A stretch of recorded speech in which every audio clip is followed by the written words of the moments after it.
the historic FM Fabrique Nationale and the historic High Power. Let's look at them.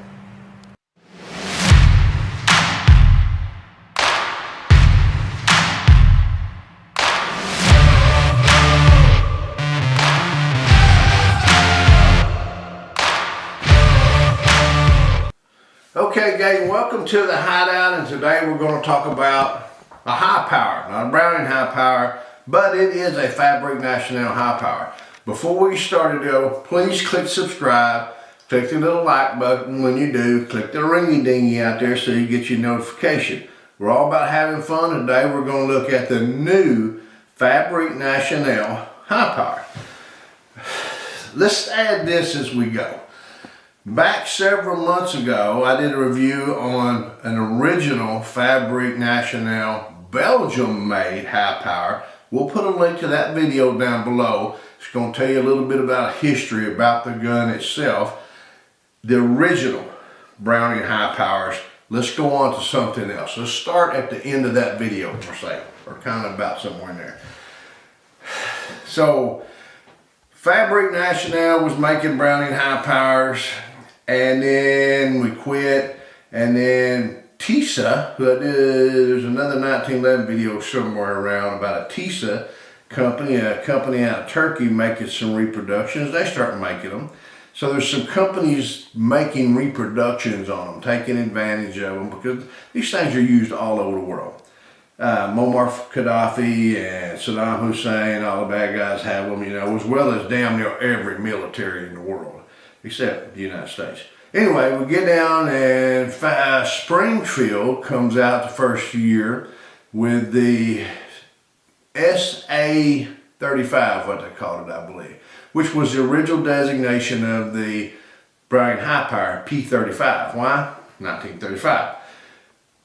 I've not been able to get my hands on, I haven't even seen one. My local gun shop had one that hit the counter that morning that sold that morning. So I can't tell you anything about it. I wish I had one. I tried to get one maybe next year, who knows.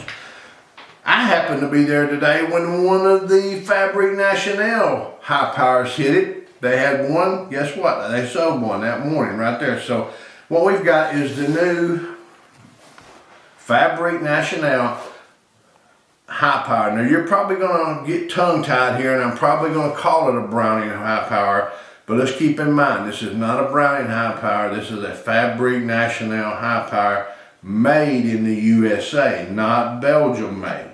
So is that going to be a difference? Probably. I don't know why, but to me I'm thinking there's some difference. I've got the Browning high power, the original Belgium one made, locked up out there, but we might do a comparison video with that and actually get them side by side. But right now, let's just talk about this one. It's a significant sized weapon. It's heavy. It's got some weight to it. It's just a flat black. It's almost damn ugly, to tell you the truth, but it's an FN. High power, so should be high quality. One of the things I noticed right off the bat was look at the ejection port on this thing. This damn thing is huge. I mean, it goes almost all the way across the top and rolls almost all the way down the side of it. If the casing's not coming out of that, it's freaking not coming out. So I mean, it's just huge. Safety on the back here. I thought this was a decocker. And I can't tell you why I thought it was a decocker other than the shape of it, the size of it, and this hammer. The look of this hammer with this big ass spur like off a set of damn cowboy boots or something. To me, in my mind, I immediately thought decocker. It's not. It's just a simple safety. I know it was just, my mind just immediately went to decocker. Sights. I'm not tickled with the sights, and I'm going to let you see them. It may take a minute for the camera to get adjusted. We'll get it. They're just black sights. Now, I'm okay with just black sights in the rear, but I like to have something in the front usually. I mean, it can be, just put some white on it for me or something. Just something to draw my attention as I'm looking across the top of the pistol. The big one in the back is just a big chunk of something to get caught on something. I'm not really happy with that. It could have been more of a Novak sight type where this was angled and it would have been a lot nicer to get, instead of getting caught on something. It's wider than shit. Look at the top of it. It's not flat. It's kind of rounded, but this is a big handgun. This is a 1911 size handgun. It's got serrations back here. On this side, it's got the FN emblem engraved in it here. Now, I have not done a comparison yet. We're going to do that in another video pretty soon, PDQ. The pistol grips, if I'm remembering right, are about the same. They have made this thing, they say they've made some changes and some upgrades that are better. I don't know. I would have to actually get them out and compare them. This is an ambidextrous pistol. We've got a slide lock or slide release on both sides. We got a safety on both sides. If you look real close at the mag release, the shape of it there, I can turn it around on this side. It's got the same shape. So in my mind, I can imagine we take that screw out just like we would on any Browning high power or 1911, and we just twist it around. This is probably a fully ambidextrous pistol. Now on this side, we do have a takedown lever right here. Okay, fine. But one thing I did notice, it's got a full-length rod that's plastic. You know, if this was going to be a often fired handgun that I was going to shoot in competition carry or something, shoot thousands around, I would probably be looking to replace that. 9mm, just like the high power. Pistol grip is not opened at all. It is a little rounded back here, but it's not open. It comes with two 17 round mags. So it would be 17 plus 1 times 2 metal magazines. But this printing right here is a little bit disappointing. I know on the original Browning high power it's got wooden pistol grips, walnut wooden pistol grips. And you know, why they even did this, I think this cheapened down the whole damn thing. This right here puts a little bit of disappointment in there.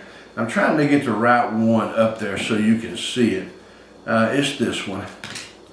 It's just a brown piece of freaking plastic. So, you know, when you put these black ones on there, in my mind, I can see they're black polymer or black something. But then when you put these in here and there's just a piece of ugly ass, cheap ass, bullshit plastic, to me they cheapened the whole gun by adding this. Look at this. This is just poor quality crap that you're putting on a handgun. And that gives me a little bit of reason to be concerned and alarmed, because I'm thinking, if this is the type of quality that you put in the rest of the handgun, I'm not digging it. You know, the high power is a very fine, historically collectible weapon.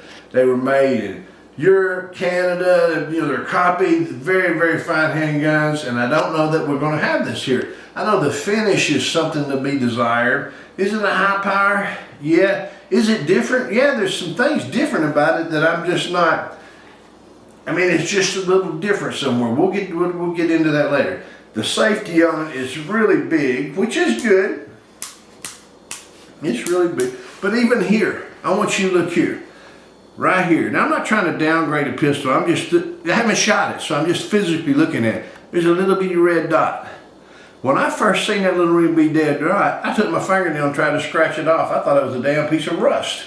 So it's not on this side, and it's so tiny on this side. Why didn't you just leave it off? Or is it some more of this crap going on? I don't know. I'm not trying to downgrade the pistol. I'm just saying, American-made Fabrique Nationale High Power versus a Belgian-made. You know, if we're applying that logic, which I don't need to do, I'm not giving it a fair shot, but if I was applying that logic, then this right here is going to go down a notch, because we tend to take all things Belgium made as much higher quality, just because a lot of the Browning A5s and a lot of the other Browning shotguns and handguns were made back then were extremely high quality. This thing may be an absolutely Toyota, Nissan running sewing machine. It may just be perfect. We've yet to decide. There's some things I like about it. The trigger shape is flat. It's not flat in here, it's rounded in here, and it's got a long sweeping curve to it, kind of like a half moon. So with fingers my size, which you know I wear like an extra large glove, but I don't have monkey claws, the finger, I don't know if the trigger kind of wraps around my finger. It doesn't stop here or here, but it goes from here around my fingers, so it fits real comfortable on my fingers. So I'm not pulling at the bottom of the trigger, I'm not pulling at the top of the trigger. I got a really smooth rock back, very comfortable trigger. Now that said, the trigger pull on it, this being single action, the trigger pull on it is extremely bad in my mind. We're going to do a test on it, but you know, it's just not there. And when you do a reset on it, it's way out here, still going. It's way out there, reset. And then we got that, I don't know, we're going to measure. It's really, really long. Trigger seems to be disappointing. Let's check it and see with my handy dandy trigger gauge. We'll check it a couple times, because the way this trigger rocks in there, I really want to give it a beat. I really want to be fair, but you know, we're at 2 pounds, 3 pounds, 4 pounds, 5 pounds, 5 pounds, 8 ounces, 5.5 pounds. Let's try it again. You know, and to me, that did not feel to be 5.5 pounds with my finger. It feels like it's a lot longer than that, but you know, 4. Again, 5, 8 ounces again. So we got basically a damn Glock trigger on it or something similar. Long, hard pull. Did they mean to do that? I don't know. I don't know. You know, I've not been inside it yet. I've not fired it. We've not done anything with it, but we're fixing to. But I'm going to tell you right now what's coming. What's coming is going to be that nose-to-nose, head-to-head comparison between a Belgium-made high power, the American-made high power, both by Fabrique Nationale, and hopefully I can get my hands on a Springfield. Maybe I'll borrow one, and we can line them up in here, and let's just go through them and see. I know we can do the 2 Fabrique Nationales, and that alone will be a good comparison. Fabrique Nationale Belgium-made, Fabrique Nationale American-made, and let's see what happens. Heavy pistol, nice feel, you know, got some little noggin bumper on it here. You know, you can kick somebody's ass with it if needed. Okay, let's go. I'm not, like I said, you know, it's all in whether it goes. Bang, bang, bang. Fabrique Nationale High Power. That's right, the new model of it. Right here at the range, we're gonna light up and see what it thinks. I love the feel of it, the weight of it, the ergonomics of it. So far, so good.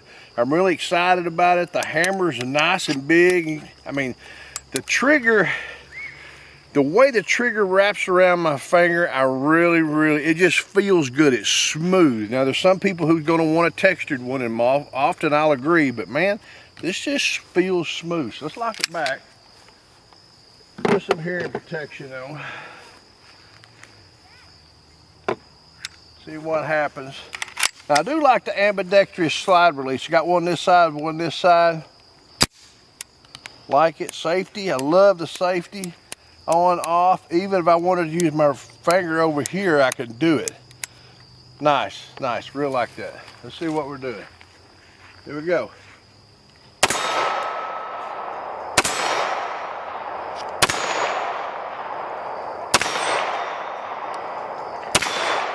Tell you what, it's accurate.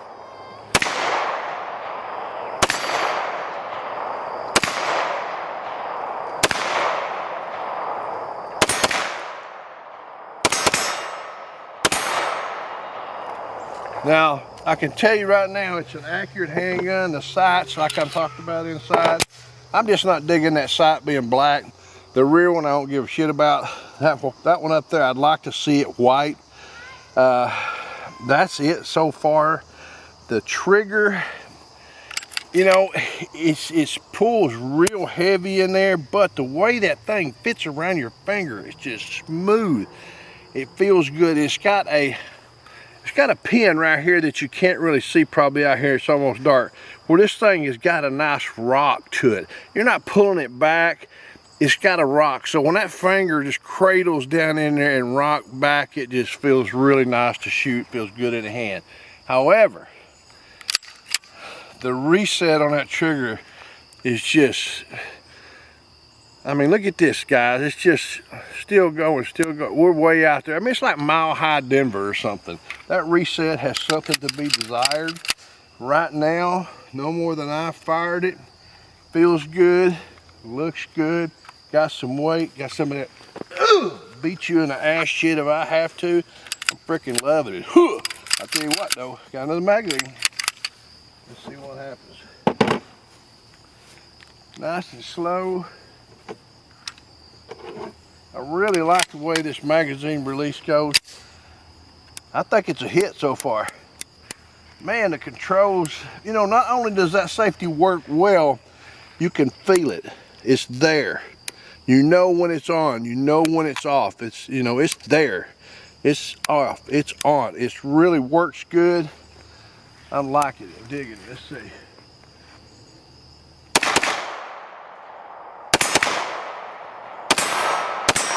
And there I did it. There I did it. I did it myself. I did not get a full reset of the trigger, and that's what I'm talking about. You probably didn't notice it. You may have if you'll slow down and watch the video. I did not have a full reset of the trigger, so I was like trying to double tap, hesitated because I didn't get a full reset, and then I had to do it again. So that reset is really bothering me some, but you know, that can all be handled with practice.